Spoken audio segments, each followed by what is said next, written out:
পত্রিকায় এরকম একটা খবর উঠেছে, তার সত্যতা আমি জানি না। এর বিরুদ্ধে বেশ কিছু মহল থেকে প্রতিবাদও হয়েছে এই বক্তব্যের নিন্দা জানিয়ে। কিন্তু সরকার বা ত্রিপুরা মধ্যশিক্ষা পর্ষদের সভাপতি, যার উদ্ধৃতি দিয়ে ডক্টর জগদীশগঞ্জ চৌধুরী মহোদয়ের বক্তব্য বলে প্রচারিত হয়েছে, তার পক্ষ থেকেও এই নিন্দা বাক্যের বিরুদ্ধে কোনো কথা আমি শুনিনি।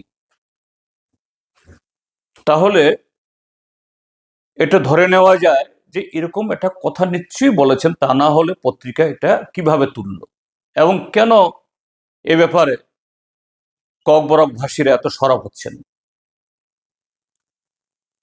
আমি বলবো শুধু ডক্টর জগদীশগঞ্জ চৌধুরী না, আমাদের রাজ্যে মাননীয় মুখ্যমন্ত্রীও ইদানিংকালে ককবরক স্ক্রিপ্ট নিয়ে যেভাবে তিনি তার ইচ্ছা স্বেচ্ছাচারিতা চাপিয়ে দেওয়ার চেষ্টা করছেন, এটা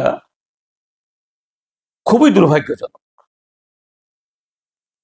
এই ভারতীয় জনতা পার্টি 2018 বিধানসভা নির্বাচনে তাদের ইস্তেহারে,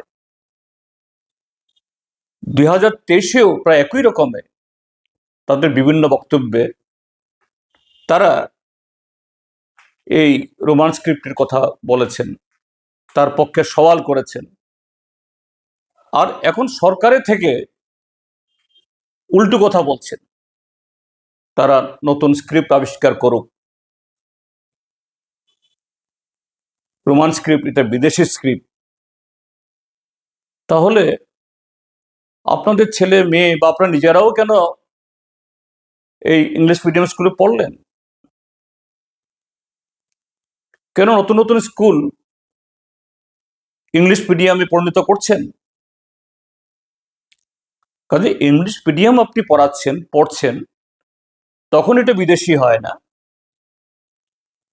এখন আরেকটা ভাষাভাষীর লোক তারা চাইছেন এই স্ক্রিপ্টে তাদের ভাষা লেখ্যরূপ প্রদান করা হোক, তখন অন্য কথা বলছেন।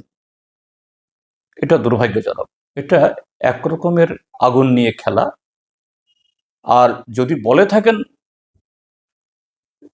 এই মাধ্যমিক শিক্ষা বোর্ডের চেয়ারম্যানের পদাসীন একজন ব্যক্তি যদি বলে থাকেন রোমান স্ক্রিপ্টে লিখলেই অ্যাফেয়ার করা হবে, এটা তো চরম স্বৈরাচারী বক্তব্য, অটোক্রেটিক।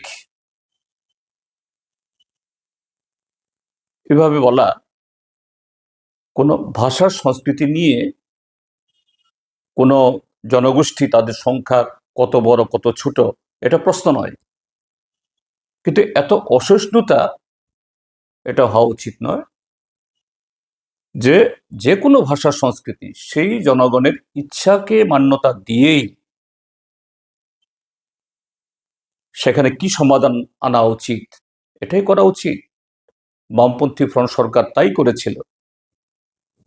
ককবরক এবং রোমান দুটোতেই সেখানে পরীক্ষা দেওয়ার, পরীক্ষা বসার, বই লেখার এ সুযোগ ছিল। সরকারের উদ্যোগে বহু বই ছেপে বেরো হয়েছে এবং বলা হয়েছিল ভবিষ্যৎ ত্রিপুরা ককবরক ভাষীরা তারাই ঠিক করবেন তাদের স্ক্রিপ্ট কি হবে, সরকার চাপিয়ে দেবে না। আমি অনুরোধ করব মাননীয় মুখ্যমন্ত্রী বা সরকার এবং Tripura board of secondary education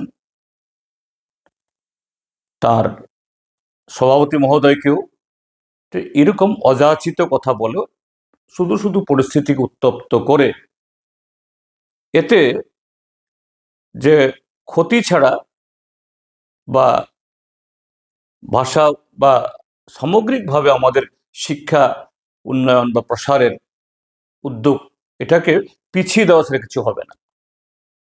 এটা এক ধরনের স্বেচ্ছাচারী পদক্ষেপ বা বক্তব্য, এগুলা থেকে সরকার এবং বোর্ড তারা বিরত থাকুন।